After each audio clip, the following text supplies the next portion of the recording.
Frak, this podcast, come and listen to us talk about Battlestar Galactica. It's a show that we're talking about.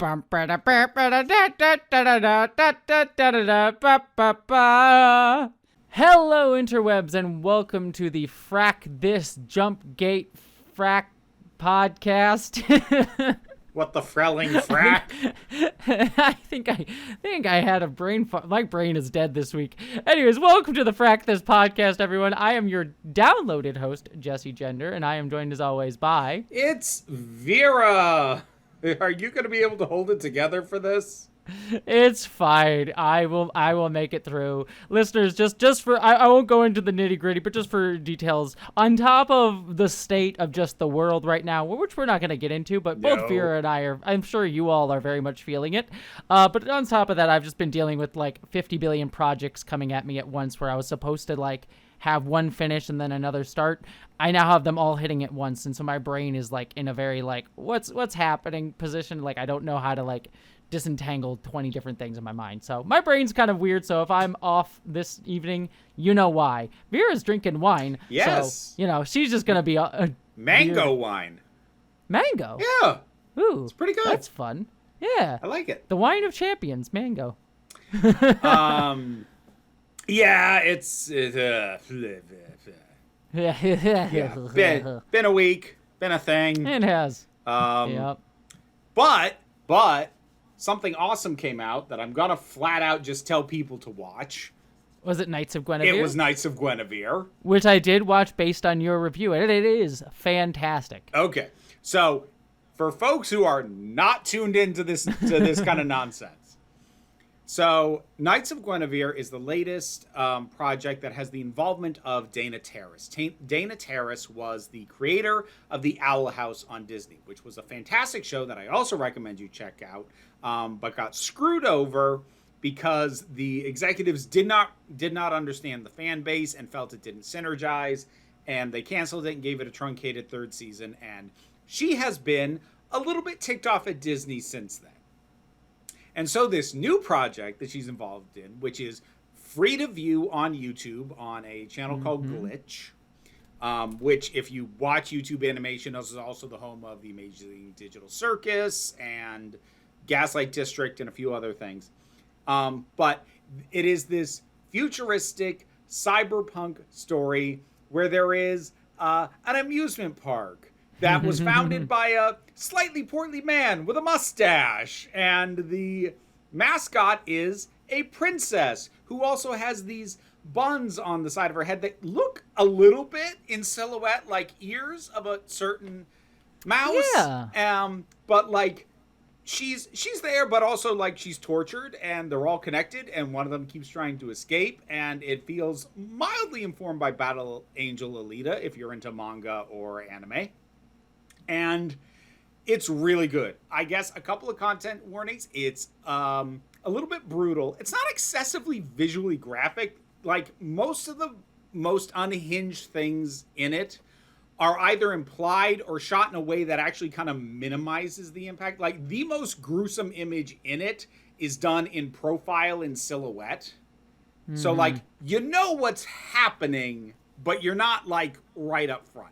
But like, just be aware, it is kind of vicious. It is kind of violent. But if you, especially if you're my age, it's going to remind you of the energy of anime stuff like Ghost in the Shell, Akira. You know, it has that kind of energy to it. And it's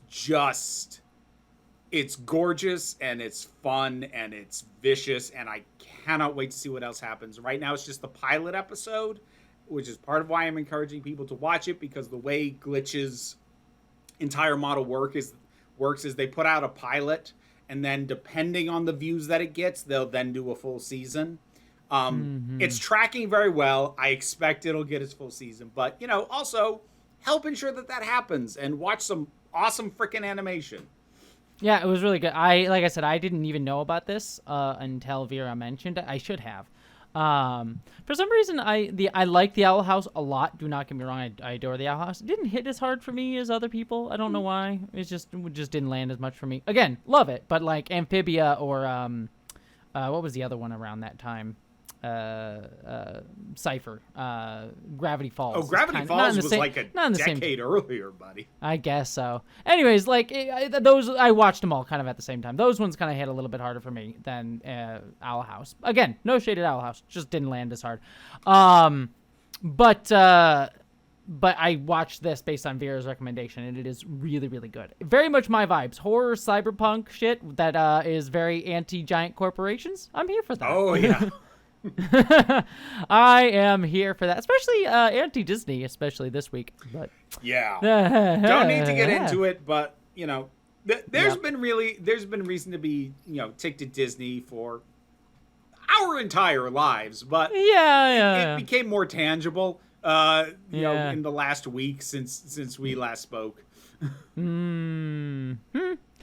Anyways, let us talk. I'm not even gonna try to transition. This is a bad transition. We're at a. Oh wait, you know what? I will. Someday, my brain. It's just what you will remember before transitioning into what should be the synopsis. You will remember, and not just. I won't have to watch you in real time. Go, oh shit, the comments. Well, I actually have them up. And then but as I was talking, I'm like, oh, I should pull those up. And then I saw the episode title Sacrifice, and then my brain came up with the transition for Sacrifice. But now it's just gone. Anyways, we're going to talk about the episode downloaded, but we are going to look at comments from the episode Sacrifice 2 episodes ago. There is a really interesting one from Romler who said, this is another one of those annoying cases where unpredictable real life seriously screwed up the show's story plans. From all accounts, Billy's actor Paul Campbell was kind of a jerk who didn't take the show seriously at all and refused to ever give the crew a solid idea of when he'd be available, which meant they couldn't ever give him a big story role. This is also why the story has been moving Dee away from him and towards Lee, which I couldn't say before because of spoilers. And finally, he just told Ron Moore out of nowhere he booked a main cast role on another show and they needed to write him out, which I can't help imagining is at least part of the reason why he's put through so much cringe on his way out. And karma bit him in the ass when that other show flopped hard and he hasn't had much of a career to speak of ever since. So, yeah, sounds like it's a lot of the actor's fault for a lot of the Billy shit. I mean, that's possible. It's always hard to tell when these things come out because sometimes you end up getting a very one-sided thing. Here's what I will say. Even if accurate, I'm still going to complain for a number of reasons. The first one being, oh no, the guy we were setting up one of our characters with romantically is leaving. We better set her up with another person romantically because that's the only thing that we can do with a female character. So we gotta move her to another romantic interest. Fuck you, get some imagination. And then even on a short time crunch, you have to kill him. This was the best you could come up with? Really? Yeah. It's not great. It's not great. And also, as a general rule, writers, by and large, when you are writing on tight turnarounds, don't write out of spite. I'm not saying, spite can be inspiring, and if you're doing a project that you have time to do revisions on, sure, do the revisions, mold the spite into something like Knights of Guinevere. But if you're spiteful because an actor chose to leave, and that's going to lead you to just humiliate the character, don't do that. Because the audience doesn't know why you're doing that. Yep, we certainly didn't, yeah. No! Well, Bitterfig9903 says, that moment when Ellen thinks she's finally going to make it with Apollo, I just find her funny. It's Ronald D. Moore's grittier version of Loxana Troy. I used to hate Ellen when I first watched Battlestar Galactica and skipped the Loxana episodes of TNG, but then something clicked with Loxana. Perhaps it was when she took off her wig when trapped in an elevator with Odo and he was having trouble maintaining his shape. And also the exchange, I turn into a puddle every 16 hours, and she says, I can swim. So when coming back to BSG with this podcast, I was a bit more open to Ellen, and I've mostly just had fun with this messy bitch. So, yeah. I agree with that. I am a big defender of Loxana. Yes, Majel Barrett can be a bit of an overactor, but some of her early stuff is that sort of oh, look at this annoying mother trope.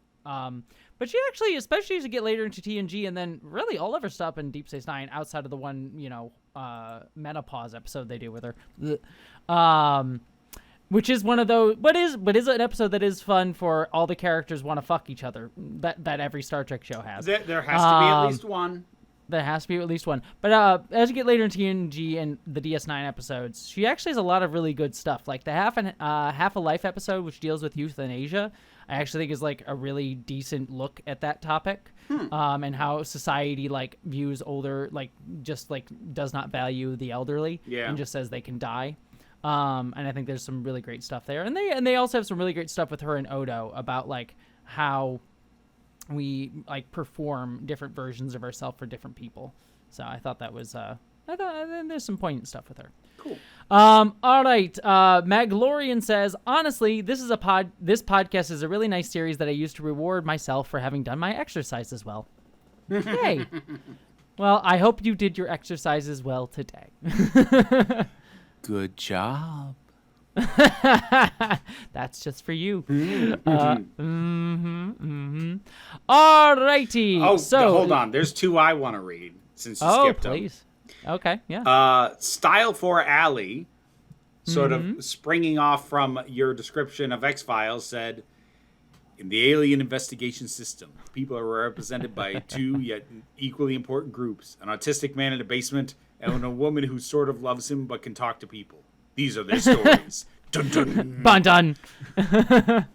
That's really good. And then the other one was from our friend Sarah, the fat culture critic, Hi, Sarah. who said, who spilled all this soap opera all over a perfectly good Die Hard setup? I mean, I can take a soap opera Die Hard, but not this one. Not this one.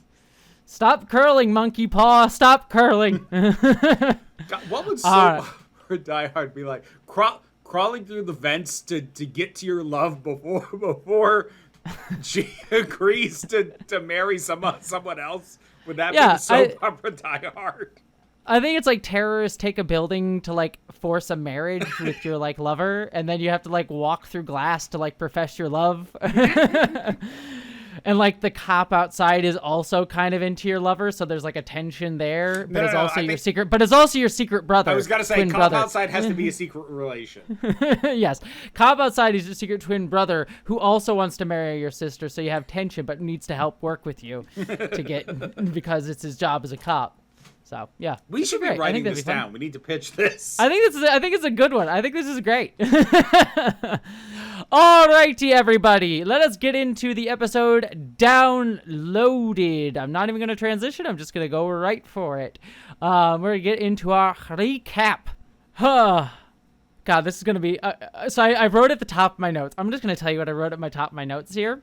Just remember, we have Head 6, Caprica 6, and Pega 6. We have Tumor and Boomer, and then we have Baltar and Head Baltar this episode. Have fun! I will point out, this still does not even come close to me having to synopsize both the premiere and the finale of The Prisoner. No, that is very, very true. And to be fair, we don't have Pegasix in this episode, but she is also a thing. She is one of the 3 sixes that we have to deal with here. Yeah, we haven't seen her in a hot minute, actually. She'll be coming back. I think next episode, either next episode or in the finale, one of the two. She'll be back. So right. she has shit that she's gonna be doing. All right. So we start 9 months ago back on Caprica during the mini-series where you get the scene. Shit. Sorry. Yes. Yes. There was one other comment that I don't know. I got to see if I can try and find it again. That I had wanted to bring up. Oh, okay. So Doc Widener had brought up Sinners and watching that for the first time and found themselves wondering, was Vera okay with the fact that it starts with a flash forward? Here's the funny thing about that, since that was brought up. I didn't complain about that because the movie's so good I forgot it opened with a flash forward. Yeah, I do really forget that because it is kind of superfluous. My assertion is that flash forwards only ever work if you're doing a narrative that is overall about or thematic to or otherwise using as a narrative tool jumps in time throughout its runtime.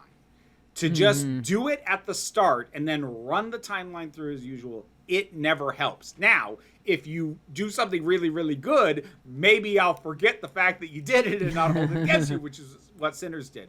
But like, I'm thinking of stuff like Memento, which I think technically the flash forward is a flashback because of the way that thing's structured. But something like that where like messing with what happened when is the entire point, fine, go for it. But if all you're doing is taking a later scene and sticking it at the front of the movie and then going back to the beginning and starting over, don't do that.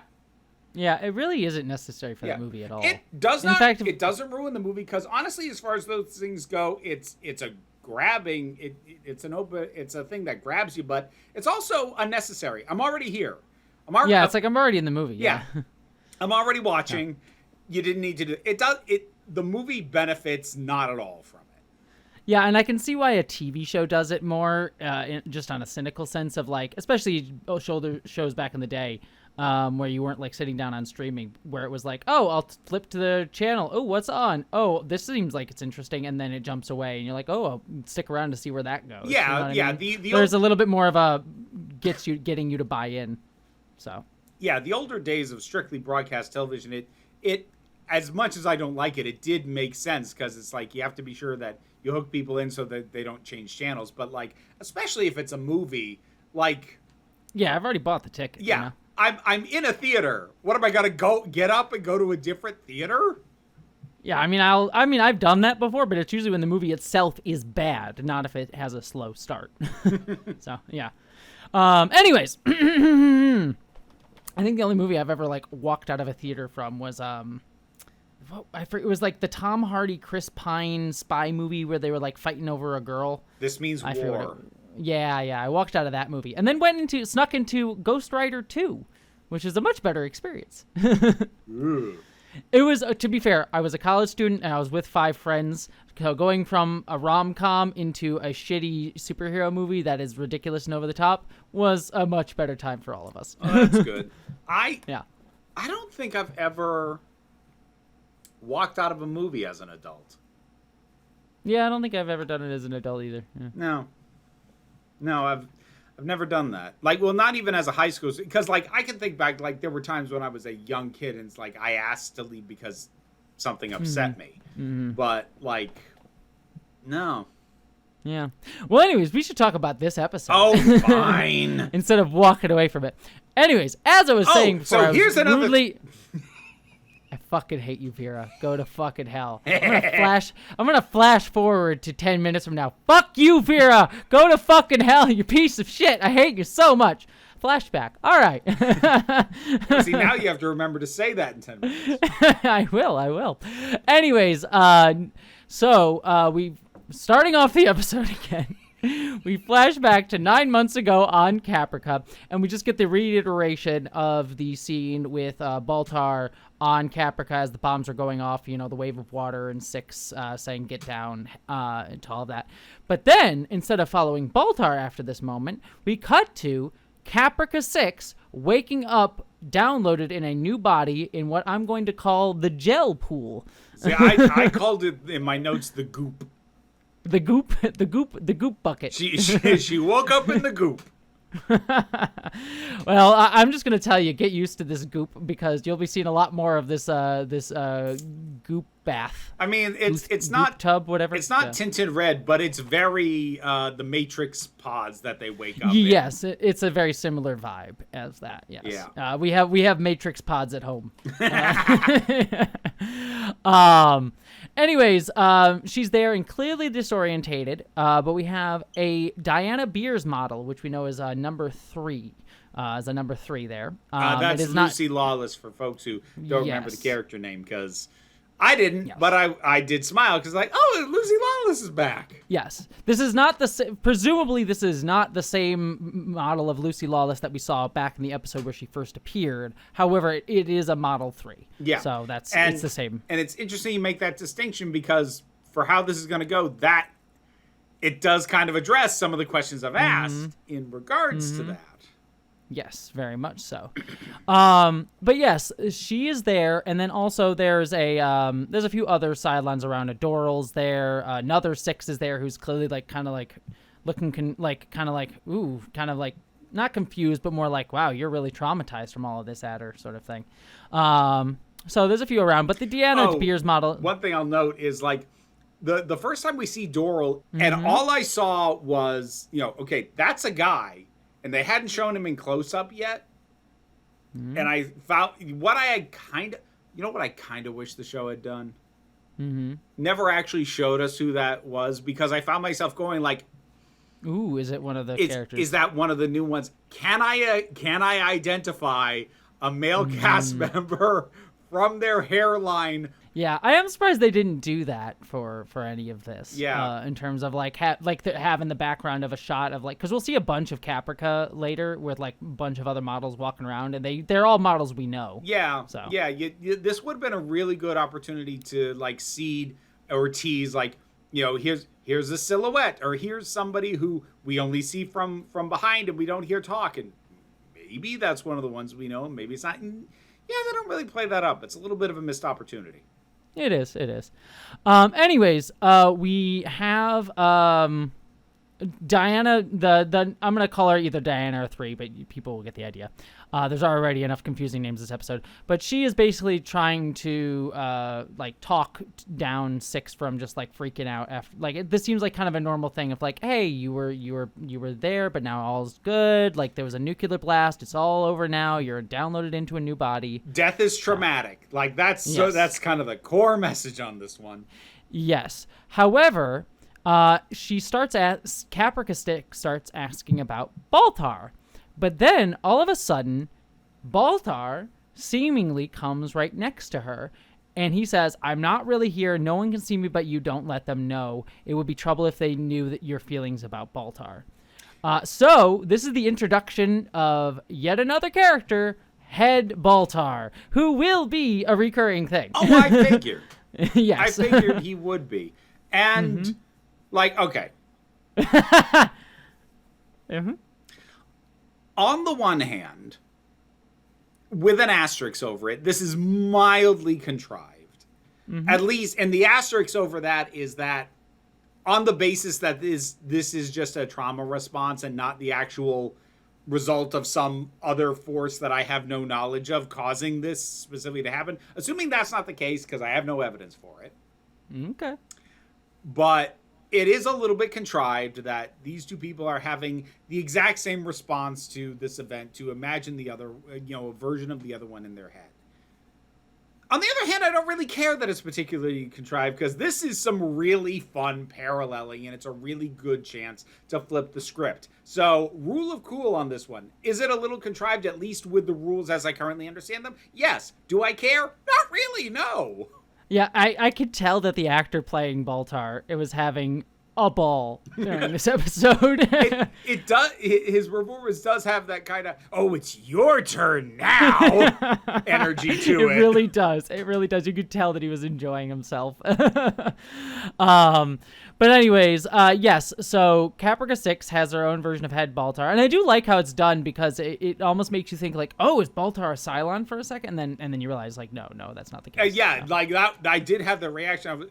I was about to say bullshit, and then he has that line, and then the camera pulls back, and he's not there, and it's like, oh, okay then. Yes. So, Diana Beers asks 6, like, would it trouble you if Baltar was dead? And because Head Baltar says, like, hey, don't tell him how you feel about me, she just goes like, oh, it would be unfortunate if he died. He was so helpful. And Diana's like, yes, very helpful. Your mission was a resounding success. The attack succeeded thanks to you. Yeah. So, yay! You did a genocide. So, here's the thing I'm going to note. There is another 6 in the room as well. And so I'm going to kind of dump a bunch of stuff here, because this was where my notions solidified. I might as well cover them all at once. So there's a 6 here who has no knowledge of what this Caprica 6 went through. So this does appear to be the answer to the question that I've been asking since the beginning of the goddamn show.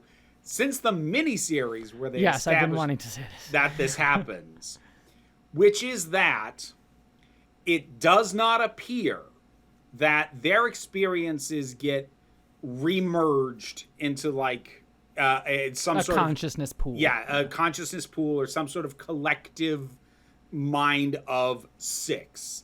They are all on their individual tracks and experiences. So when they die and get downloaded and resurrected, it is just them. It is just them continuing on. That having been said, the wrinkle in this is that we do know, because with Boomer and Tumor, that you can split one off who will have the memories that whatever one they're split off from had made up to that point. Because that's the only way that we can get Tumor, who knows everything that Boomer went through up until the point that Tumor ran into Gila. So you can branch them off and split them, but once you have split one off, that one, at least as we are being shown right now, does not remerge memories, consciousness, experience, etc. with the other models like them. Yes. Which... how much can I say without being really a spoiler? I mean, there's like stuff that you can there's stuff you can presume from this setup. I mean, there'll be stuff explicitly stated more about and like where this comes from. I'm open to renegotiating my understanding. No. I'm going to say, what I'll say is this: you are correct. Okay. It was one of those things like, from this piece of information, you can then presume a lot more that like. Is it a spoiler? Not really, but it will be like, there will be times later where it will be more explicitly stated exactly how this works. But yes, that you are correct. That yes, like they can split. They basically can like split their personality and be like, all right, we'll download one version of you into 2 bodies, and then like those 2 versions split off from there, and then those ones can split and and it just keeps going from all there. So like that's kind of explains why they all have like a core personality trait, like core personalities that then have gotten their own like distinctions as the lines go down. So yep. Speaking of, we then cut to 10 weeks later. And I will say too, I do like how they do this, because we're watching Boomer, the original Boomer, not Tumor, the original Boomer, getting shot in the halls of the Galactica and then downloading into her own goo pool. But I will say, and they did this for Caprica 6 too, they had like these flashes really quickly of her life up to that point as it's being downloaded. And you get like specific moments that they remember that are like defining. And so they get like the moment of the chief saying to her, is like, you're a machine, which I just kind of liked the editing on that. It was kind of fun. So you can just see like, oh, these are your traumas. Oh yeah. Like Caprica 6 had a little rough. Boomer is not okay. Yes. No, yeah. She wakes up and she is like having a seizure when she comes out of it, like having a minor seizure. Indiana's there trying to calm her down. And then we see another, I forget what model she is, a 5, whatever. Another Boomer, I'll just say, who's there like welcoming her. It's like, welcome home, little sister. We're going to take care of you. Yeah, 8. So there's another 8 there that says, we're going to take care of you. And Boomer is clearly freaked the fuck out and just screams. So, yep. Cut to opening credits. So we then cut to, after the opening credits, present day on Caprica, where Caprica 6 is watching some Cylons planting trees. And she's sort of talking to Head Baltar, saying, you know, I think it's going to symbolize rebirth and, you know, all these things. And Head Baltar just like needles her and says, like, do you know how many people died in this park alone? You know, it's a symbol of like death and like, you know, that sort of thing. He is very much needling her the same. I mean, not saying the exact same things. Obviously, they're going to have different pressure points, but in very much the same way that Head 6 is always on Baltar's ass.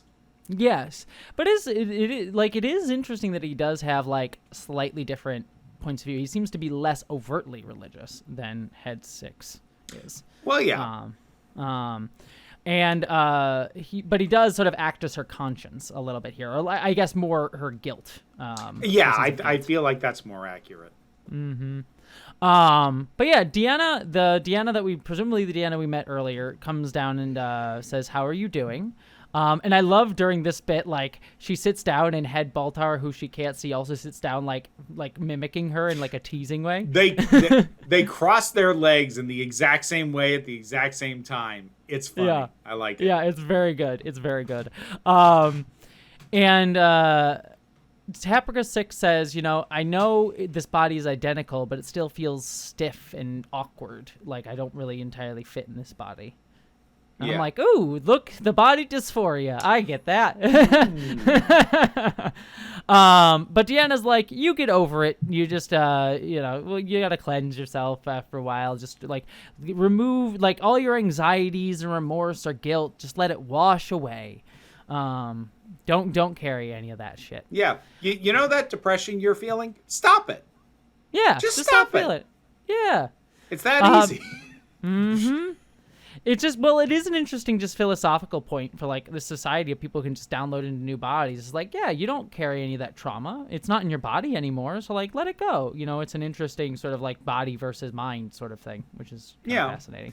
And I think, an overall thing that will kind of be not made explicit, but is kind of hit on across the episode is this idea that those who potentially have never downloaded at all, like are potentially still in their original bodies, or at the very least have never had to download after such traumatic experiences, simply do not understand and do not get it. Mm-hmm. Yep. Yeah. And in that way that people who don't have depression and don't have mental health issues will talk to people who do. Mm-hmm. It's like, oh, well, just, like, don't worry about it. Yeah. Yeah, that thing you're anxious about, yeah, don't worry about it. Mm-hmm. Mm-hmm. This is why I'm... Or in my experience as someone with ADHD, oh, just try harder to remember. Mm-hmm. Yeah. This is why okay, so I'm just going to say this now. This is what I was talking about for a while. Like, now, this isn't the weirdest stuff, but we're now starting finally to get, like, now we're learning about the Cylons. This will become a much more regular thing, and we get to see how distinct their society is. I do appreciate. There are some criticisms I'll have later on. I am sure. I am confident Ronald D. Moore will find ways to piss me off. But, like, I'll spill the beans right now. This episode was a goddamn relief. Mm-hmm. Oh yeah, no. This is what I will say. I will not spoil where we're gonna go in the next two episodes, but digging into the weirder shit of the Cylons becomes much more normal season 3 onwards, and I like that way more. I'm very here for it. Yes. And it's not like I didn't like the stuff that was going on with the humans, but I felt like they didn't have any interesting stories to tell anymore, just focusing on them. Mm-hmm. Well, we'll get into it as the season goes on. But anyways, back into this episode. Caprica 6 thanks Deanna, saying, "You've been a really big help to me. And Deanna says, "No, it's me who's thankful. We all are. You're a war hero. We could not have won without you." There's even a Doral who comes up to her and says, it's an honor to meet you. It's inspiring what you did. And Caprica 6 is clearly not feeling all great about having been, complicit in a genocide. So, yep. Not the favorite thing on her resume. No, she's like, I don't feel good about that. We then cut over to the Galactica, and Tumor is giving birth. Hilo is there, trying to comfort her. Coddle comes in, is like, you went through all the trouble to appear human, you didn't upgrade the plumbing. I wrote that line down, which it's a good, so this is an example of a much better line used to cover a writing contrivance, because you remember, a little while back with, I think it was Kane's line, like, I don't know why, but somehow I trust you, or like, this thing that feels out of character, and I'm going to preface it with, I don't know why, as if that covers it. So, like, this is a contrivance as well. The fact that there is an emergency birth situation. Because, honestly, it's just more dramatic that way. Yeah, of course. And it does legitimately beg the question, wait, these are custom-built people, and, like, her placenta's detached? Like, that's what he says the problem is? Yes. But, like, this is a much better line to cover for your contrivance when you can give a crotchety old doctor a line like, all of this working, you didn't even bother to upgrade the plumbing? That's a funny line. Much better coverage for the issue. Yes. Will get explored more, though, about why the plumbing is the same. Not specifically why vaginas are vaginas, but like why they are very similar to humans will get explored more. That will be interesting because up to this point, my assumption has always just been to make them harder to detect as infiltrators. That's just been my baseline assumption. Not that there couldn't be other stuff going on as well, but for what I've seen from them so far, that is the only reason that has been given to me as to why they would so thoroughly match humanity. Except somehow they can actually stick a wire into their palm and connect to a system one time only for some fucking reason. Yeah, there is that. But yes, no, there is, this will be explained. Or, well, will be discussed more. It'll become more, again, season 3 onwards, much more philosophy about this shit, and I find it fascinating. Anyways. The baby's birth, the baby's in danger. Also, Schumer's life is in danger because it's a dramatic birth for drama. Cut back to Caprica. We have Six talking to, unless I call it out, it's Caprica 6. We will see Head 6 in this episode, but I'll just say 6 for simplicity. So it's 6 and then Head 6 will be the distinction, just so everyone knows. But 6 is talking to the Deanna. And again, they're talking about the fact that she's, you're our first celebrity. You're a war hero. Everyone calls you Caprica 6, like you're the only 6 on the planet. You managed to seduce a man so thoroughly they grant you access to closely guarded secrets. And I just wrote in my notes just like, yeah, it wasn't that fucking hard. He would have slept with anybody. No, it was not nearly as difficult as she thinks it was. I like this because as they're talking, they're walking through this courtyard and there's a whole bunch of other Cylons in there and it's a bunch of repeats. Like there's another 6. There's a couple of Dorals, and I'm pretty sure they just got vaguely similar looking actors and kept them slightly out of focus, but no, it works. Yeah, no, we get a couple Leopans too, and I'm 90% sure that the Leopan actor was not involved in this episode because he's like constantly like facing away but wearing similar vibes clothes as Leopan we know. So like as I was looking, it's like, do we see Leopan here? It's like, no, I just think they got Doral and they didn't get Leopan or Isaac either.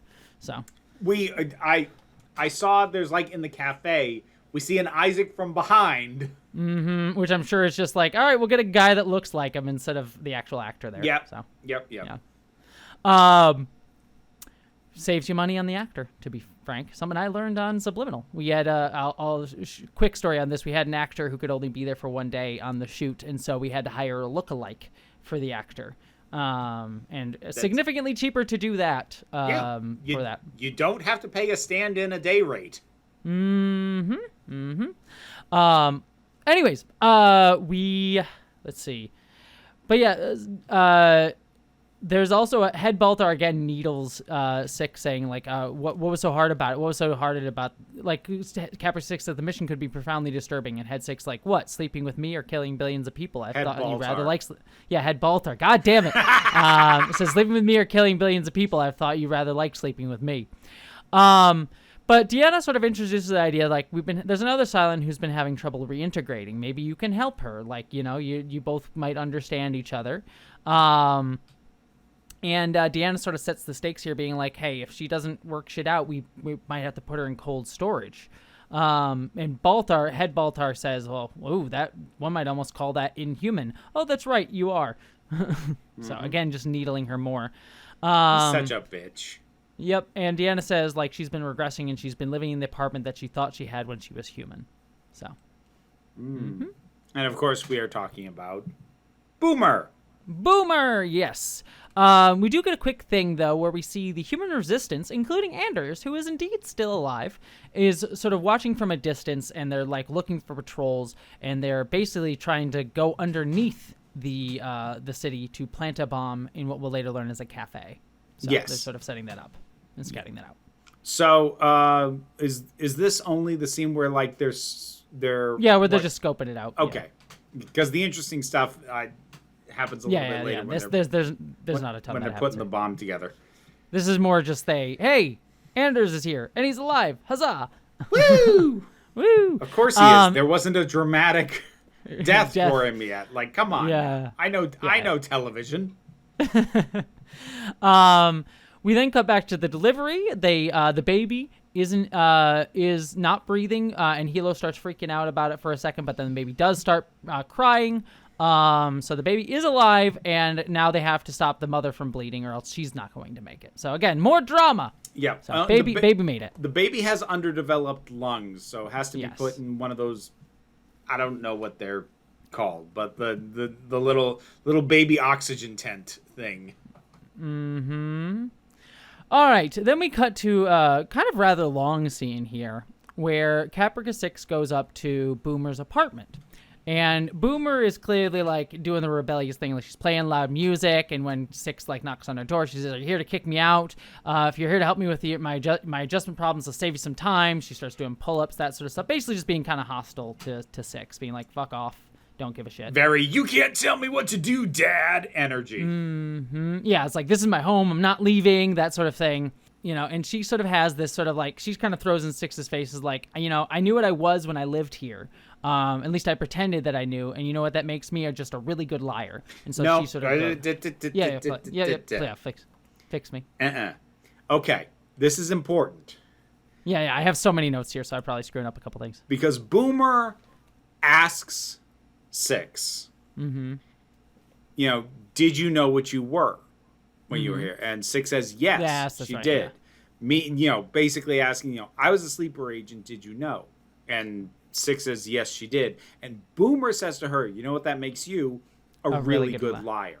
And I think that's a really important distinction, and it's important who made it, because from Boomer's perspective, like, it makes sense that she is way more traumatized and having a much harder time adjusting, because she was set up to think she was really this person until her own actions shattered that. And then she died. And now she's surrounded by people who are like, oh, no, you were never that. What? Get over it. What's your issue? Whereas while 6 might have, you know, her own trauma, she never had a fake life, or at least one that she was unaware was fake. Like every lie she told, she knew full well was consciously. A lie. Yes. Yeah. So 2 different flavors of a similar thing, but very different thing. Yeah, it's a real important distinction for their dynamic. Yes. So after that sort of like confrontation, Boomer kind of walks away for a second, and Head Baltar sort of says, start with the elephants. And there are some like wooden elephants that are sitting on the table that he sort of is motioning towards.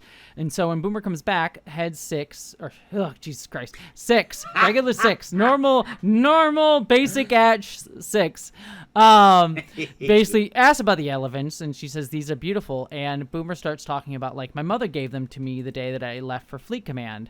And so 6 starts asking about her. Is this supposed to be her? And she's like, she's supposed to be, but she was fabricated for my mission. It's, you know, it's all a lie. Well, again, minor tweak, but like this, I really liked this scene, so I paid a lot of attention. Yeah, this please. 6 just says, is this her? Referencing a photograph.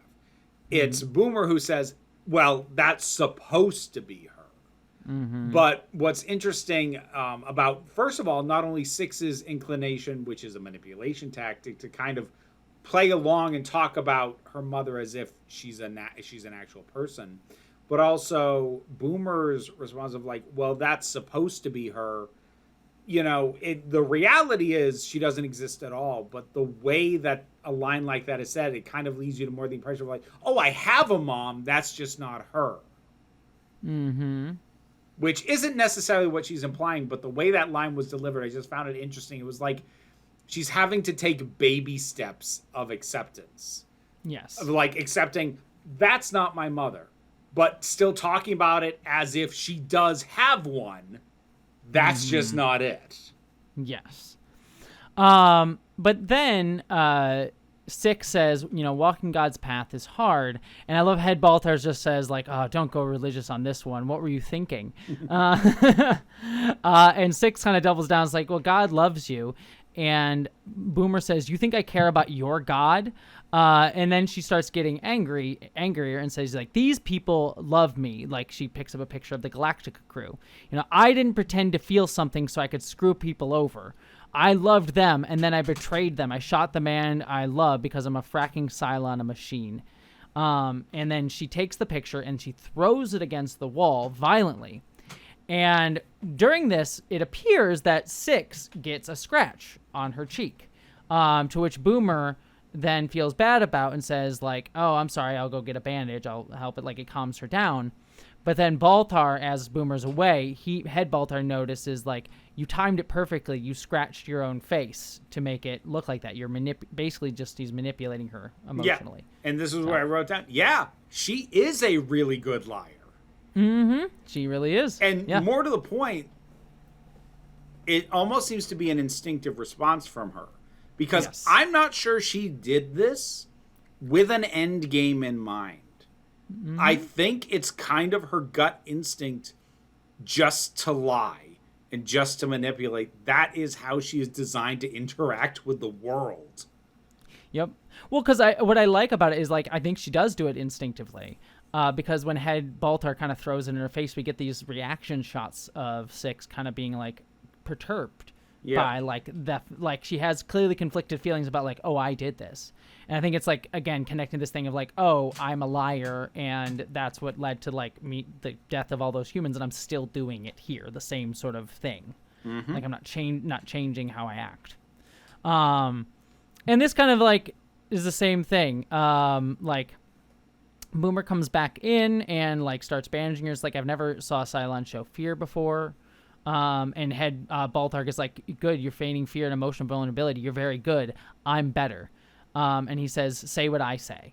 And I like how this is done too. I loved this. This was great. Yes, because basically it starts off, Head Baltar starts speaking, and I'll say the whole line in just a second, but he starts speaking. And then Six repeats the line, but then eventually they start syncing up and saying it at the same exact time. And the best part of this, it's one continuous shot. It doesn't cut away. It's just this one fixed shot focusing on her, but Baltar's right there. And he says it, she said, which is something we've seen Head Six do to the Baltar we're used to. Like to cue him and tell him a thing and then he'd repeat it. And we do that, but then there's like exact time. No, not missing a beat. It's so cool. It's cool. I love it. Very well done. But yeah, what she says, they end up saying is, I'm different. I'm more like you. I had someone I met here, a man. I loved him. I think he would have loved me eventually, or something along those lines. So, yep. Yeah. And she seems even kind of, and again, I will say Six even kind of seems a little bit surprised that she said it.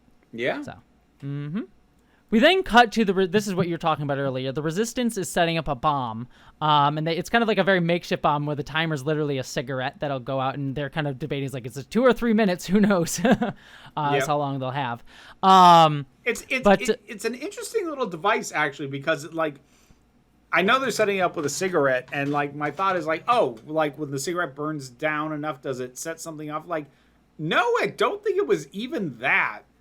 Because they had the cigarette between this clothespin, and what happens is the cigarette burns down until it's just nothing but ash, and the clothespin snaps shut, and that's what sets the bomb off. It's kind of a nifty little contraption. Yeah, no, I liked it. I thought, again, very makeshift. It was yeah, fun. yeah, very, very thrown together. Well, the bomb maker starts asking this question of, like, why are we even bothering to blow up just, a couple dozen skin jobs? What's the point? They're just going to download into a new body. Which, skin jobs is slang for replicants in Blade Runner. Yep. So, I know you've told me that Edward James Olmos has a theory that connects the two, but you can't tell me because it's a late. Yeah, I literally cannot tell you until the show's series finale. Yeah. And the show's series finale, I can tell you. Okay. But, like, I did catch that. I'm like, I've heard that one before. Anyways, yes. So, it very much slur energy with it too. Yeah. It's just like toasters. So, yeah. Jesse. My God. How many times? I could say that word, I guess. I don't know. I'm part Cylon. It's fine. I'm trans. I consider myself Cylon. I've built my own body. It's fine. See, I don't think it works because they don't custom build their own bodies. Yeah, they're prefabbed by somebody else. I think you're just trying to make an excuse to say a slur, and I think we're gonna have to cancel you for it. Yeah, it's fine. I deserve it. Anyways, I will say, don't. That's very good. Take your punishment. It's all going to be fine. It's for the best. I will say, it's just like if we try to racialize this metaphor too much, it gets real complicated because I just made like a transracial, like technically is how that metaphor went. So please don't. I did not think enough about what I was saying. I was trying to do a joke, didn't work. Don't cancel me, please. Anyways, that'll be taken out of context. It's fine. Anyways. It's fine. The FBI's already listening, so I was gonna say we are both on like 5 different lists. Yeah, it's fine. Anyways, the world sucks.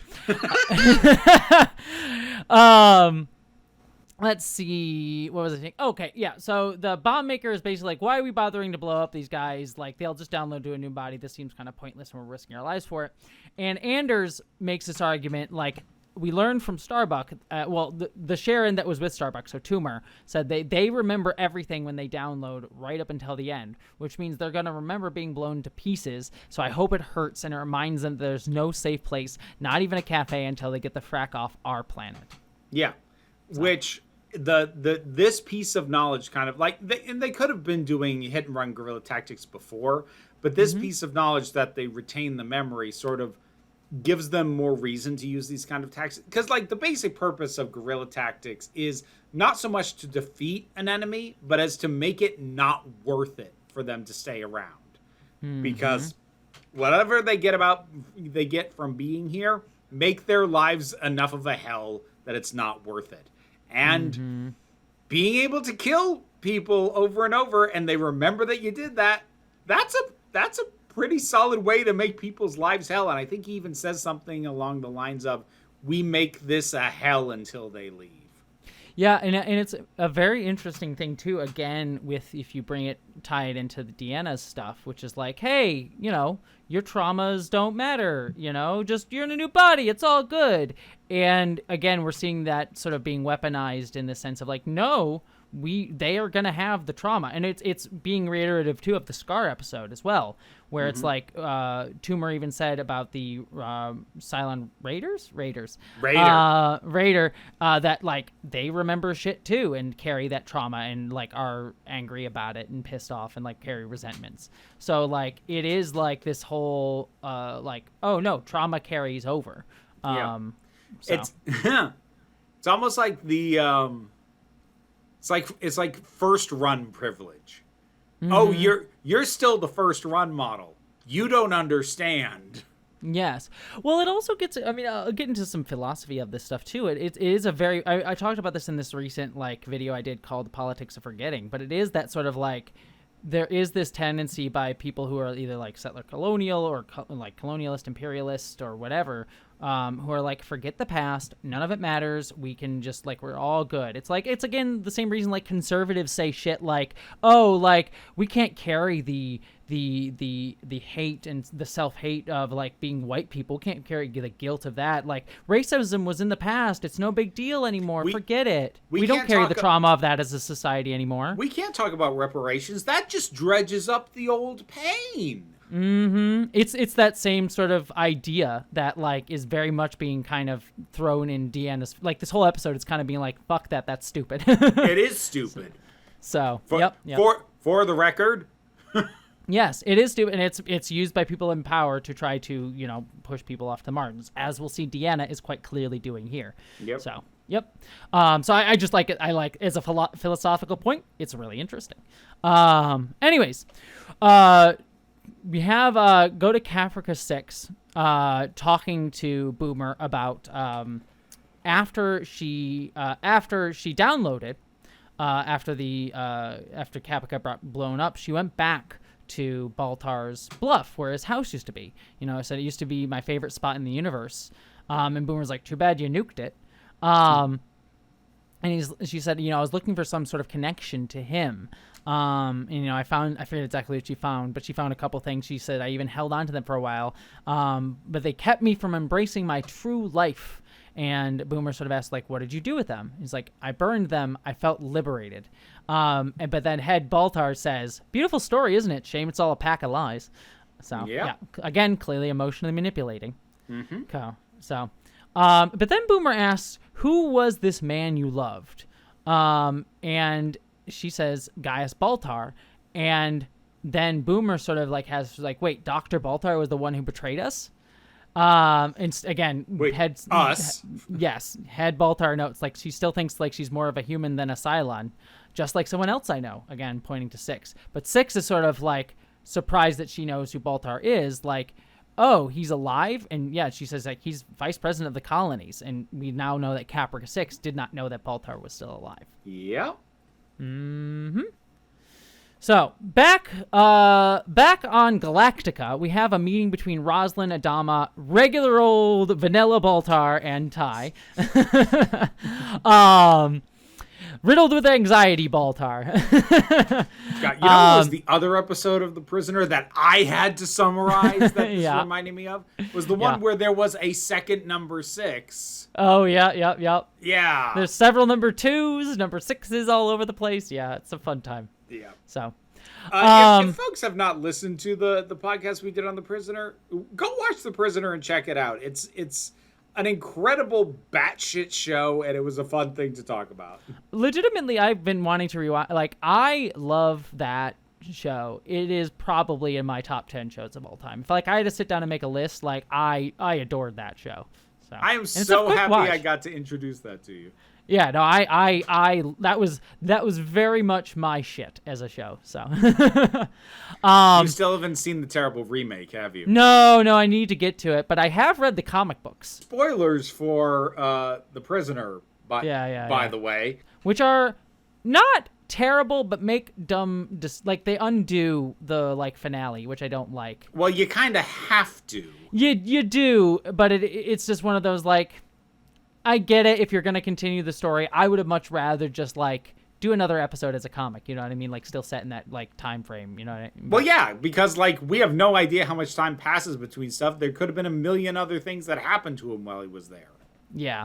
So, yeah, the comics do some weird stuff. And again, they're not terrible, but some of this decision, I don't know if I agree with it. I get why you did it, but So, yeah, it's I think one of them starts off where it's revealed the finale was all just a hallucination, and Six has actually just been living in an abandoned version of the village for years and years and years, and has just been kind of hallucinating it all. I'm oh, I don't know if I like that. I mean, that is, I'm not saying I'm not necessarily going to defend, but you could argue that is a literal interpretation of what metaphorically happened in the finale. Yes. Well, that is exactly what it is, and that was my problem with it, because I like it being less the metaphor. Literal. Yeah. Well, it's less literal. It doesn't even necessarily yes, the episode is just all a metaphor, but I like it being ambiguous. I think the ambiguity is kind of part of the fun of that and the point of it.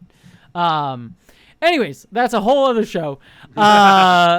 We have this meeting between the 4 of these guys, and they're basically trying to determine what do we do with the baby. And Baltar kind of gets angry about it. He's like, what are you suggesting? Throw it out an airlock? And I love Rosin's line. It's I don't make suggestions. If I say I'm going to throw the baby out of the airlock, I'd say so. Yeah. So, no, I love that.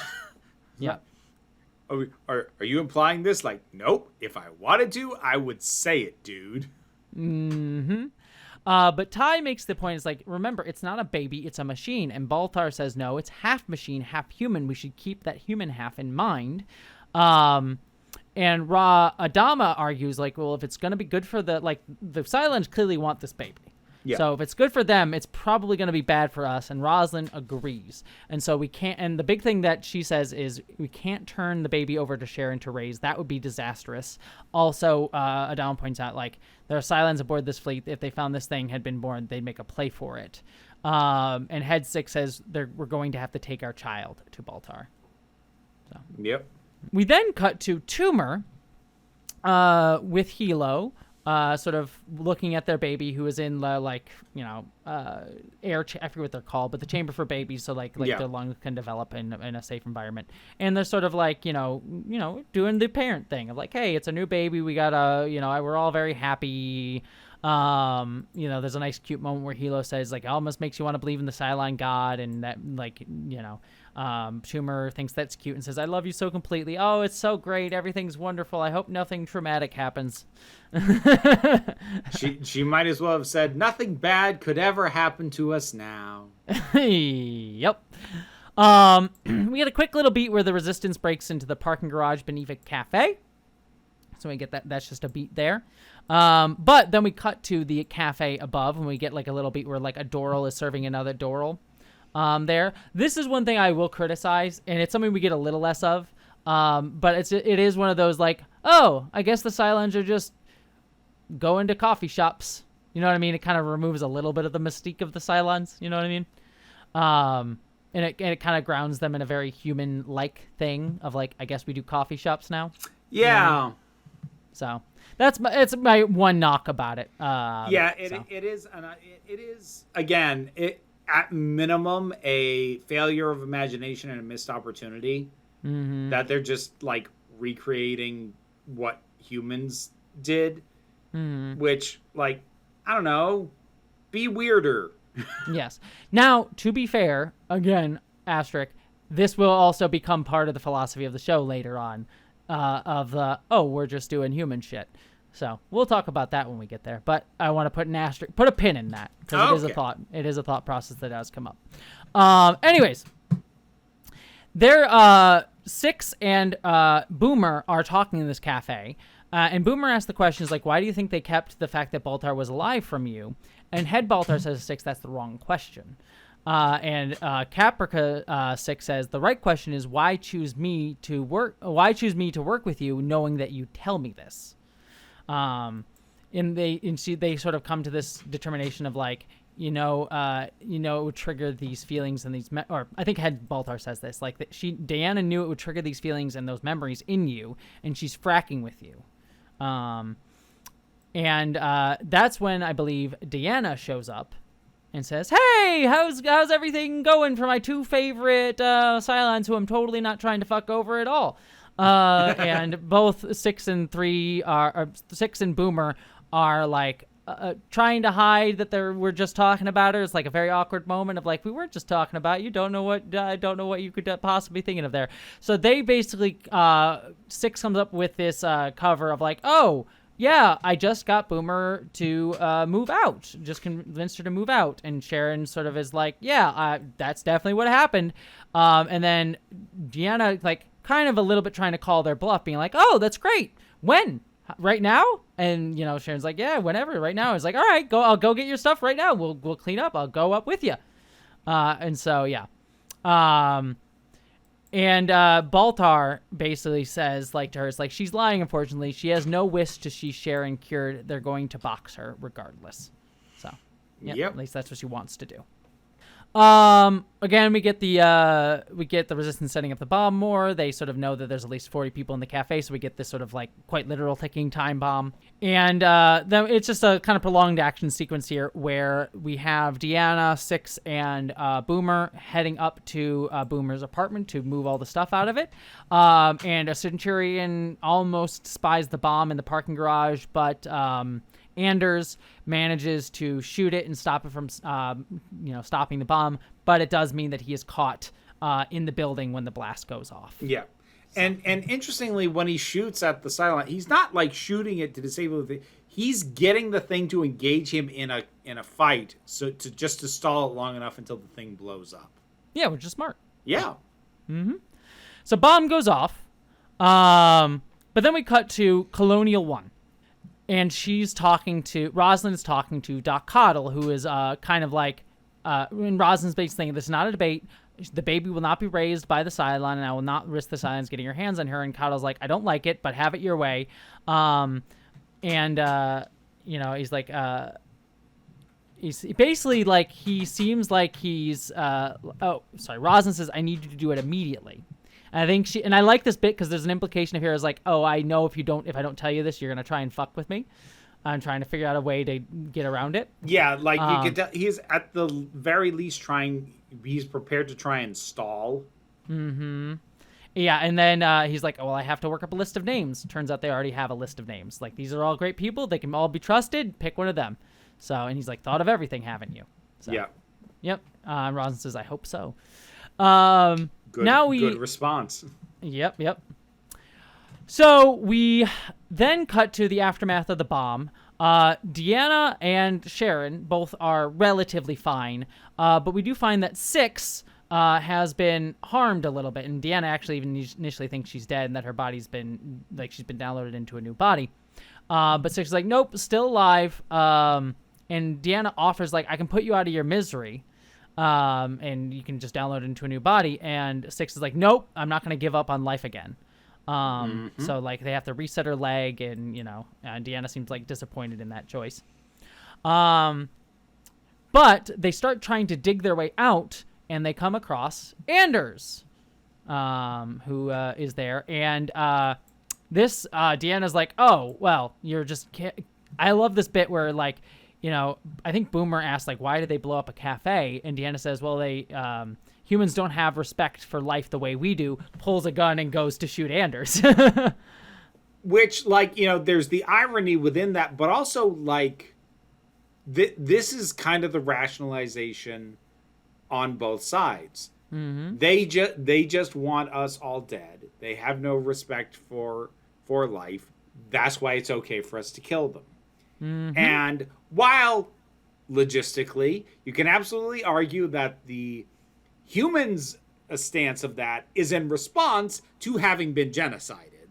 So, like, a little bit more of a foundation there. But it is interesting that regardless of reasons for adopting that stance, they both have, like, collectively, the humans of the silence have a very similar stance about each other, which is not atypical for anything like this, but I just like the way that they narrow down that similarity on the fact of disregard for life of the other.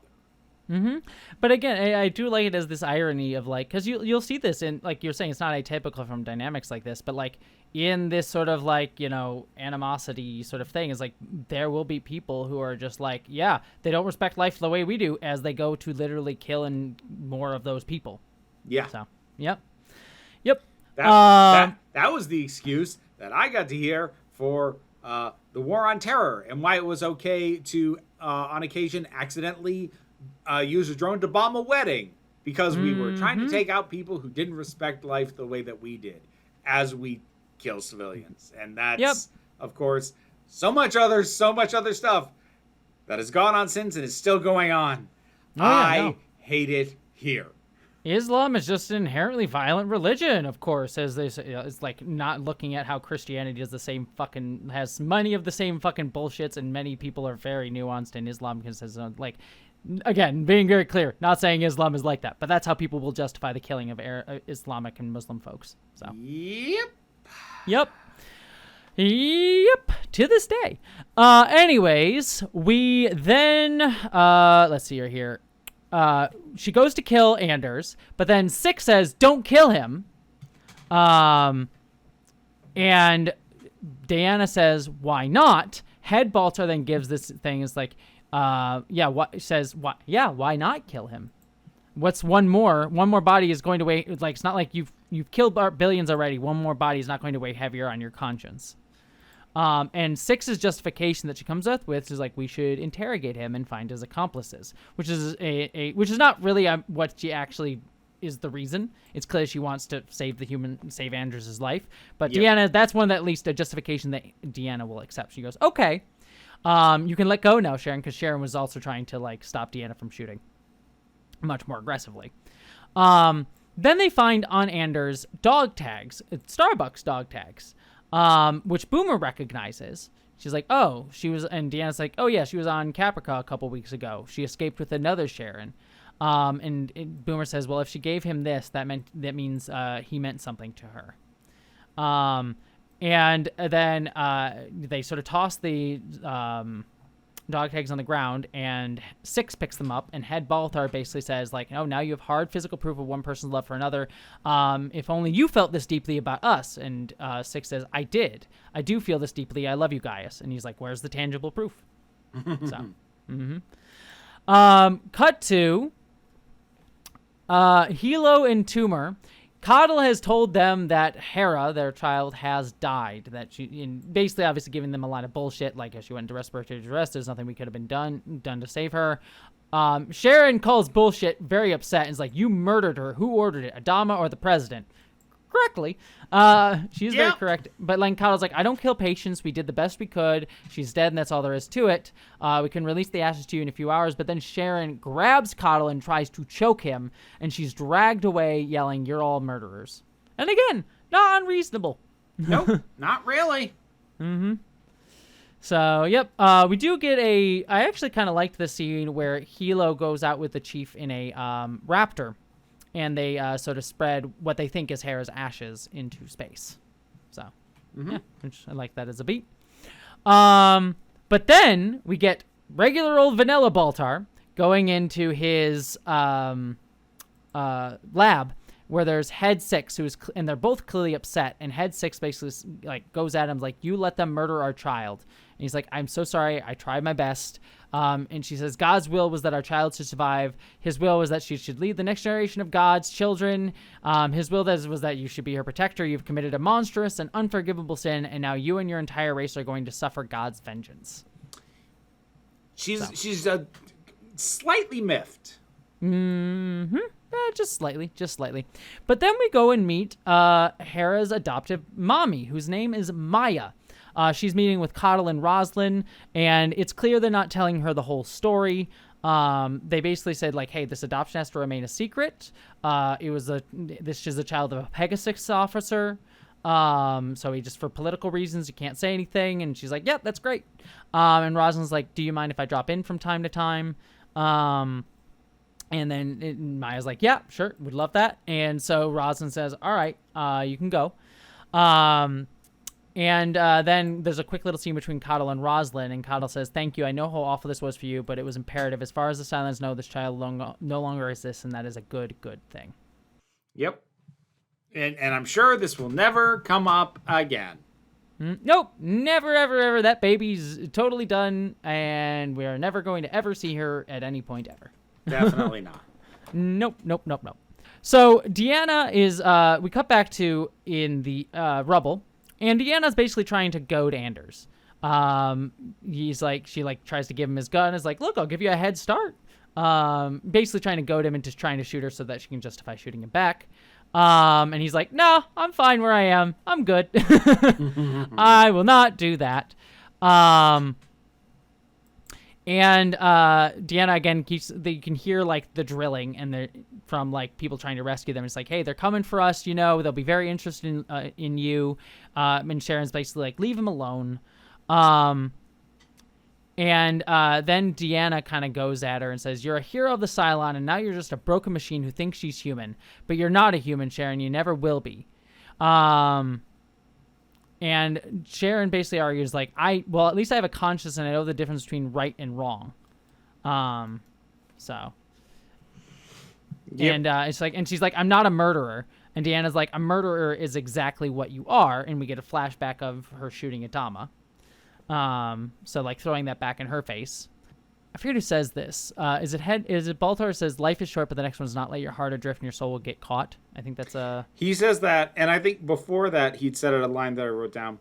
He tells Caprica 6, believe the lies, ignore the truth. Mm-hmm. Yes. And yeah, 6 says, I love you, Gaius. My heart and soul are yours. And Head Baltar's basically says, you know why they wanted you to work with Sharon, so you'd lose your mind as well. They're gonna box you up just like Sharon. And this is when Six sort of realizes, oh, we're dangerous. The reason, and she sort of says this out loud to Sharon with Deanna there, is like, oh, we're celebrities in a culture based on unity. Our voices count more than hers. We're two heroes. And our perspectives are based on our love of human beings. That's why they want to box us up so that we don't, try to shift people's perspectives because our voices will be listened to more. And she wanted me to lose my mind. And Deanna basically argues, like, you're corrupted by your experiences. You're a waste. And this is where we get the believe the lies, ignore the truth line. And he's like, speak from your heart. And basically Six basically is like murder, vengeance. They're all sins in the eyes of God. And if we started speaking about it, they'd have to rethink what they did. They considered the slaughter of mankind was a mistake. So. Yeah, and so it's interesting with Deanna's whole thing about, you're corrupted and everything else, is we're getting this implication of what I can only think of as like a purity cult kind of a thing going on with the Cylons, which is interesting given that, again, I don't know why, and I know you're saying I'm going to find out why, but given how much they seek to emulate humans in various ways, some of which the writers thought about and some of which they didn't, like why are they in cafes? Who the hell knows? But they clearly have an affinity and an emulation of humanity for more than just the purposes of infiltration. And it is interesting how that inherently rubs up against this notion of purity and not wanting to be corrupted. Now, I do have to wonder how much of this is Deanna, the specific one especially, how much of this is because she has never died and come back. Like, and again, this presumption of someone who lacks a certain kind of trauma telling other people just to get over it and thinking that they're a problem because their trauma has changed them. It's like you should be fine. Why are you dealing with all this shit? Yeah. Which we already talked about, so. And depending on where things go later on, it's possible that it's just like an innate flaw in the entire concept of what the Cylons are trying to do, because there is a certain collectivist uniformity to them. But as we kind of noted towards the beginning, even if you start everybody from the same place, they're all going to have their own individual experiences. And the more that those experiences are unique to them, which is why we're seeing it with like Caprica 6 and with Boomer, because they were Cylons who don't just stay with the group. They went off and had very deep, very unique experiences that no one else, even the ones who look exactly like them, had. And even doing that is innately at odds with the uniformity that the Cylons otherwise seem to be going for. Yes, and this is why I'm going to try and make sure I don't spoil stuff here. This is why I got to be careful at this point. There's an easy way that this could have just come across as like, ooh, we're vilifying, collectivism and communism and like that sort of like collectivist vibe of like, oh, like you were vilifying a culture of, because like there's even this line of like, we're celebrities, we're great, our voices count more, and that seems to be a great thing.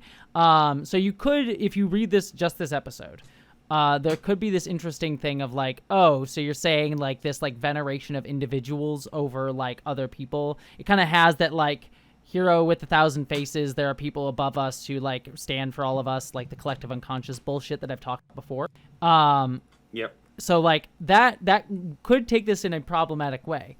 However, what I do like about this, and where this will get more complicated as the show goes on, it is less about like, oh, we need to have celebrity culture and like these individuals who are like more meaningful than the rest of us, and is more about exactly what you were saying, which is like, oh, there are people who like there are people who just want to try to erase everything, saying we don't have an identity, just sort of blank uniformity, rather than celebrating difference and distinctions and diversity within a collectivist structure. So basically the Borg versus the Federation argument. Yeah. So. And again, like specifically, I think this could potentially tie into some of the religious things. There is this notion of a purity as well, which obviously isn't innately part of like collectivist projects like communism.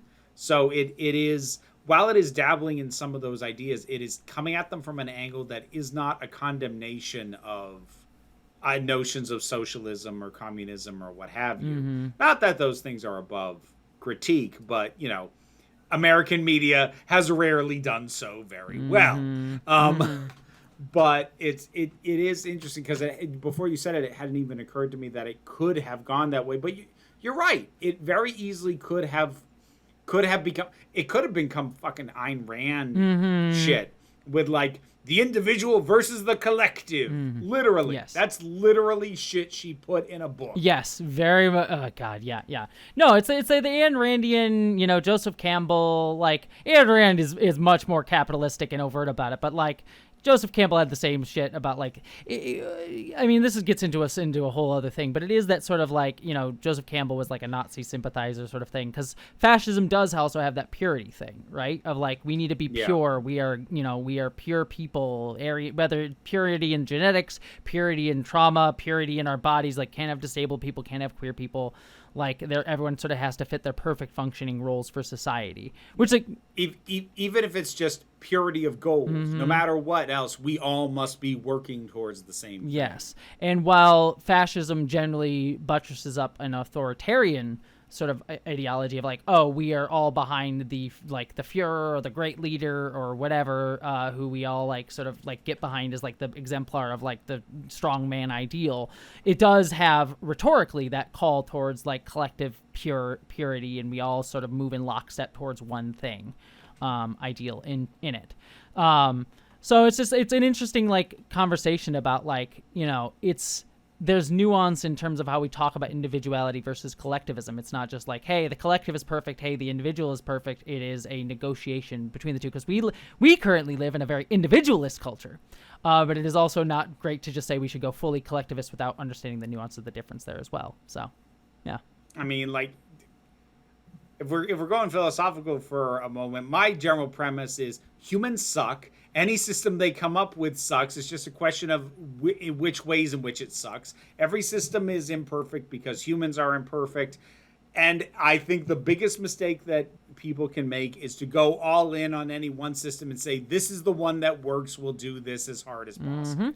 That's why that is the worst result in every case. That is why I advocate as an anarchist for shifting systems and ones that are very permeable and do not have consolidated lines of power that, you know, aren't shiftable and changeable over time. Fuck institutions with history, like long histories. Learn from history, but don't solidify the veneration of the institution itself. Because that's how you get fascism, when people learn how to play the rules of the game and then utilize the rules of the game for their own benefit. Huzzah! And that could happen in any system, regardless. So yes, anyways, long and short, now that we got into that big philosophical political conversation, I just wanted to note it because this could have gone that way. However, and again, this is why I'm excited to get to season 3, because these are the ideas that get explored, and that is why I'm more interested in it, because... Yeah, let me put it this way, since we're already here and we're going to wrap up this episode in a second, so we're already gone on way too long on this episode, but it's important. It's an important episode. Rewatching the show, I've realized, like, oh, it's America in space stuff with the humans was, like, way less interesting to me. And as I went into... The reason I liked this show more was the Cylon weird collectivism, talking about these different philosophies of, like, what does it mean to be human and all of that jazz that we'll get into very, very soon. So I am very excited. Anyways... Anders, going back to our recap here, Anders... basically tries to grab his gun at this point because they're all distracted talking about their philosophy. He's like, I don't give a fucking shit. I just want to get the hell out of here. He goes... Yeah, I like that he kind of looks between them and then at the gun several times in this kind of... is this a trick? Are they messing with me? Kind of way before he goes for the gun. Like, he doesn't jump at the gun the first opportunity. He's kind of like, is this really going on right now? Yeah, he's like, this is weird. There's 3 hot ladies all yelling at each other, and I don't know what to do. I feel like I feel like I'm witnessing an argument I wasn't supposed to be here for. Yeah. I'm uncomfortable and I need to call my mom to pick me up. it's like you accidentally got left, like dropped off at the Mean Girls party, and you're like, I wasn't supposed to be here. Anyways, yes. He goes for the gun. Deanna tries to grab the gun, and she's about to kill Anders. And there's this really interesting shot. Is like I think she says, "God loves me." And then Six like comes up behind her with a rock and like says, "See you again soon," and like smashes her head. Yeah, which is great. I loved it. Well, like breaks the rock over her head. She goes down, and Six smashes her face again with the rock. Yeah, just to be sure. But then Six and Sharon go to let Anders go. Said, hey, follow the fresh air out. They made a note of it earlier that there was some air that they could feel, and you'll be able to get out. And he's like, is this a trick? He's like, hey, it's your call. And they give him Starbucks dog tags. And he basically goes, who are you? What kind of people are you? And Boomer just gives him the gun. So he leaves. And then they have this quick little thing of like, all right, how long until Deanna downloads and tells them all what happened here? And Six says, well, probably 36 hours until they get to her because was a bunch of other people they needed to download first. Yeah, because from the explosion with the cafe. So apparently downloads are done in order of deaths. Yes. So they have a buffer. Yes. And again, it's clearly traumatizing. So they probably, like for every single person, they have to do the whole like, therapy session every single time. Yeah. So... you can't exactly just be like, hey, get out of the pool. You're back. Get out of the goop. we gotta get the next one revived. Yes, exactly. So yeah, 36 hours or so, and they basically say long enough for us to change things for the better. And Head Baltar says, I've never loved anyone more than I love in my life than I love you now. And then Six says, our people need a new beginning, a new way to live in God's love without the hate, without all the lies. All they need is for someone to show them the way. Six extends her hands to Boomer, who shakes her hands. And then we get a kind of on-the-nose moment, but a rock is moved, and the light literally shines on them. God's light literally shines on their handshake. And then Doral says, who's wearing a suit, by the way? Like, the Doral rescue them is wearing a suit. And I'm like, you're really clearing rubble in a suit, my dude? You didn't put on, like, a jacket or whatever? But I guess the guy's got a fashion. Or, having the Centurions clear this stuff? Yeah, exactly. You had them planting the trees. Yeah. Well, you don't want to... well, I don't want to say too much. The hierarchy. What? What the fuck? Oh, you think that Centurions don't have a perspective? I told you, Vera, we're gonna get into some Cylon shit. I'm excited. The Centurions have their own whole thing. Okay. I told you, it gets way more interesting, and I'm very excited about it. Anyways, he says, we found them, they're alive, and Sharon and Six basically go, yes, we are, we're alive. It's like, because it's like, you get it? Because it's a metaphor for like, they're becoming more like people and more human. They're alive because they care about others now. You get it? Yeah. It's a metaphor. Now, the thing that you said that I want to circle back on, though, is I think it was Six who said something like, we can show them like another way to exist in God's love or something like that, which I think was an important thing to note because they're not switching sides. Oh, yeah, no.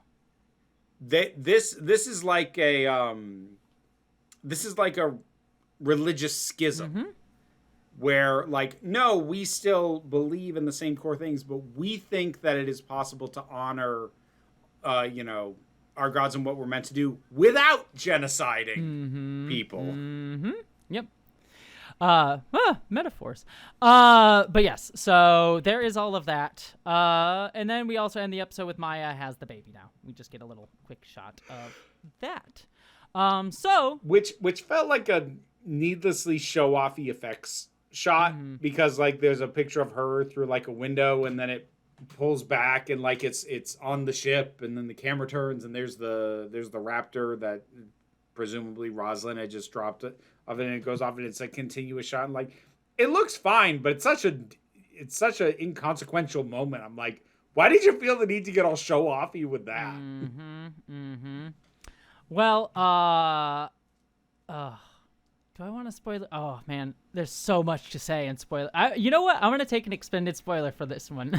No, you wanna? You're gonna take the extra 30. Yes, for this one, yes. Okay. Oh God, there's so much. I don't even know if that's gonna even cover it. So listeners, I am going to talk for the next what do I usually get? 30 seconds. So I'm gonna. Normally you get 60. Yeah, so I'm gonna get 90 seconds on the clock to talk about spoilers. So if you do not want to be spoiled, you can skip ahead 90 seconds, just like Vera is going to do in real time by giving me 90 seconds on the clock.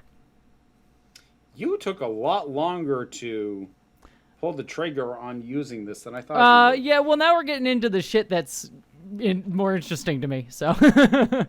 All right, and. Oh my God! So much more stuff. Obviously, we have like I've referenced so much stuff here, but we obviously know that like the reason that the Cylons were built like humans is because the original 5 Cylons built them like that, and so you get this whole schism that we'll get later on with my favorite character who's coming next episode. Yay, Dean Stockwell. Basically being like, I don't want to be human. Like, I wanted to be something else and something different. And like the Cylons are kind of modeling themselves after humans because they were told to replicate the society. And so you get this thing as like, could we have been more? Or do we have to follow the perspective of our parents? Are we just, copying out these same cycles over and over again of us going against them? God, there's so much more meat going into this shit that I'm very excited about. I know the show does not handle it all perfectly. There's some fucked up stuff that we will get to as we go into it, but it is distinctly more interesting than just America and space. So very excited about all of that. Yes, we're going to get the new Caprica storyline coming up soon, which is very, very fascinating. And I'm going to be very curious to see what Vera's reaction is going to be to the Cylons trying to coexist with the humans and how all of that sort of goes down. Because it can get into like settler colonial metaphors of like, hey, we're trying to coexist, but we're also going to subjugate you and making you second-class citizens. I wonder what that could be an interesting metaphor nowadays. I wonder if there's any other settler colonial fucking projects going on. Not to get too political, but fuck it. I'm angry about everything in the world right now, so fuck that. Time. And all right. I did not catch everything, but like, Vera, I'm going to ask you to, I know I've been saying it already, but we're finally getting into the meat of the stuff that I give a shit about. We're about to meet one of my favorite characters.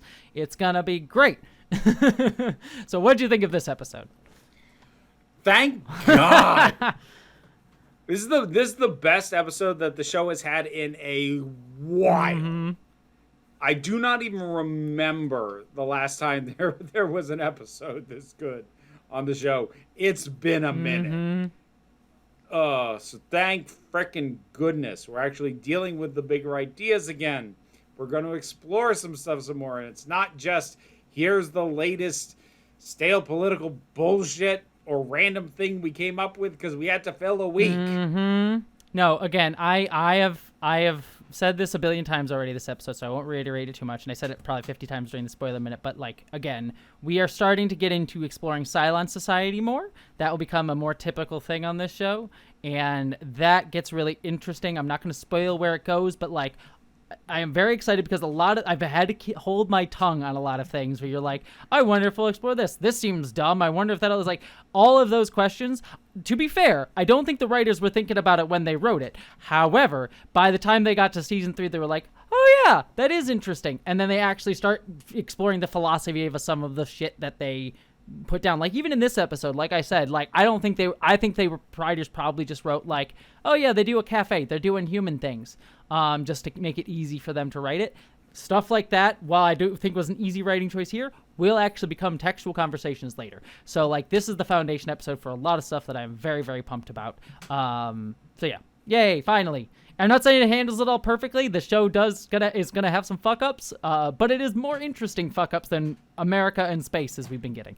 So I will take more interesting failures because the last at least half season, it's the failures have not been very interesting, and they've been very persistent. Well, I am very excited. We're going to get, we have a part 1 of a 2-parter, but if you want status quo changes, Vera, you're going to get status quo changes. The writers aren't going to be cowards anymore.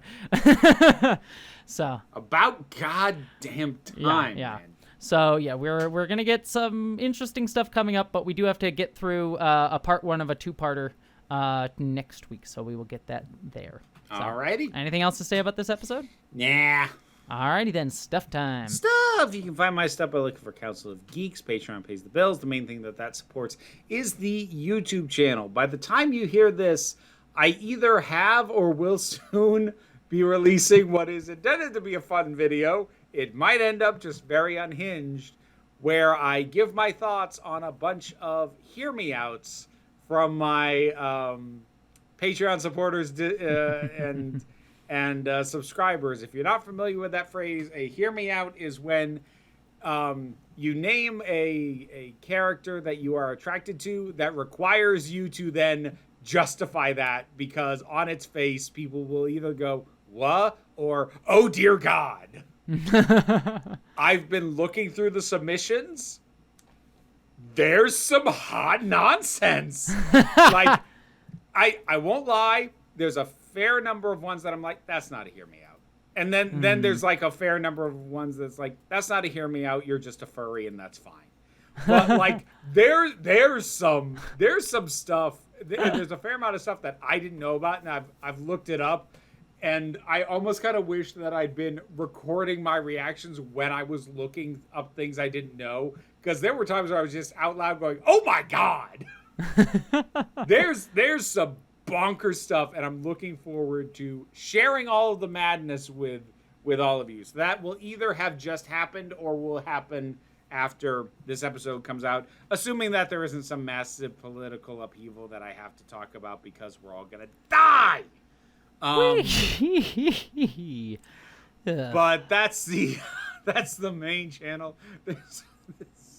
I may have had that one pent up a little bit. Oh no, believe me. I mean, I told you, Vera, before we started recording, there's been a few Discords where I have vented my frustration about other things, but very clearly feeling the emotion of the world right now to people. Yeah. So yeah. Everything's a teeny bit heightened. But there's also the break room of Geeks, where by the time you hear this, I will be done with Alien Earth and Star Trek Strange New Worlds, and I think Peacemaker will be wrapping up soon. I forget, is it 8 or 10 episodes this season? 8. So we have 3 more episodes as of this recording. So. Okay, so there's a little bit left of Peacemaker, but also I put up there whatever I've watched, listened to, read, or played lately. So go ahead and check that out. There is Council of Geeks on Blue Sky. That's the geeky stuff for the most part. Of course, there's also the spicy stuff. The spicy stuff. And for that, you can look for Vera Wild. Wild is spelled W-Y-L-D-E. Oh. And you can find increasingly spicy content. I can? On YouTube. Okay. Which should actually have new videos for the first time in a while. Ah. Yes, I know.